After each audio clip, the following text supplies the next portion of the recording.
আচ্ছা রিনাদি, পুষ্টি ঠিক রাখতে খাওয়া দাওয়া কিভাবে করব একটু বলবে? ঠিক আছে, বুঝিয়ে দিচ্ছি। রোগা মায়েদের ক্ষেত্রে যা খেলে ওজন বাড়ে সেরকম খাবার রোজ খেতে হবে, যেমন ডিম, ছোলা, ছাতু, ডাল, বিভিন্ন মটর, এইসব। আর রান্নায় পরিমাণ মতো তেল ব্যবহার করতে হবে। দিনে 3 বার ভরপেট আর 2 বার পুষ্টিকর খাবার খেতে হবে। আর পর্যাপ্ত জল খেতে হবে।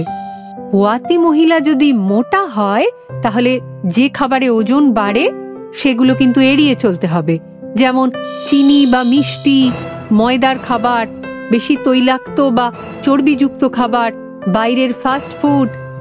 আর প্রতিদিনের খাবারে ভাত একটু কমিয়ে সবজি বেশি করে খেতে হবে। পোয়াতি অবস্থায় মা ও বাচ্চার সুস্থতার জন্য কিছু খাবার মায়েদের দরকার, যেমন ভিটামিন সি যুক্ত খাবার, প্রতিদিন অঙ্গনওয়াড়ির খাবার, নিয়ম মেনে আয়রন ও ক্যালসিয়াম বড়ি, বমি হলে অল্প অল্প করে বারে বারে খাওয়া।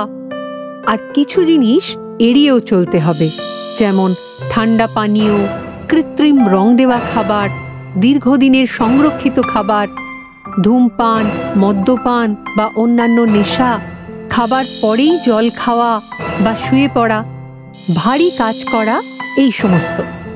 বিএমআই এর প্রয়োজনীয়তাটা এবার বুঝলি তো? হ্যাঁ রিনাদি, বুঝেছি।